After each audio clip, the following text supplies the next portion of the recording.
میں حرم میں تھا، میں بات ختم کر دیتا ہوں۔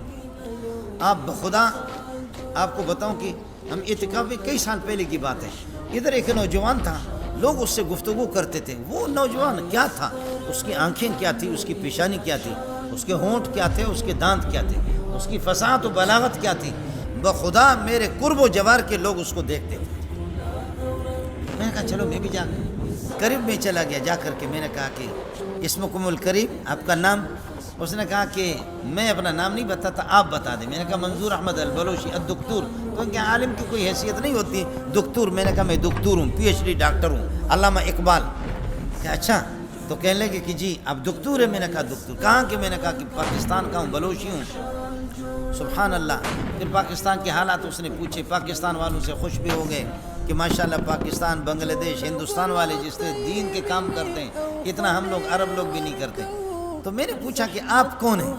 کہنے لگے میں بتا بھی نہیں سکتا۔ میں نے کہا آپ بتائیں اپنا نام۔ کہنے لگے کہ حل سمیت جریر بن عبداللہ، آپ جریر بن عبداللہ کا نام سنا ہے؟ میں نے کہا ہاں جی، ہم تو پڑھتے پڑھاتے لوگ ہیں۔ جریر بن عبداللہ البجلی، وہ صحابی رسول یوسف ہادی الامہ، وہ اتنے خوبصورت تھے۔ ہنسنے لگے، کہنے لگے میں انہی کی اولاد میں سے۔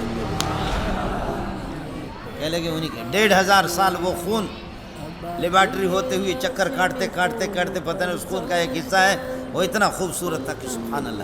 پھر مجھ سے پوچھنے لگے کہ بجلی اس کو کیوں کہتے؟ تو میرا امتحان ختم ہو، میرا علم ختم ہو گیا۔ میں نے کہا یار یہ تو مجھے معلوم نہیں ہے۔ کہنے لگے کہ بجیلہ جو ہے نا، یہ ہمارا علاقہ ہے، قوم ہے، اور وہ زمینیں بھی حضرت اقدس کے میرے پاس ہیں۔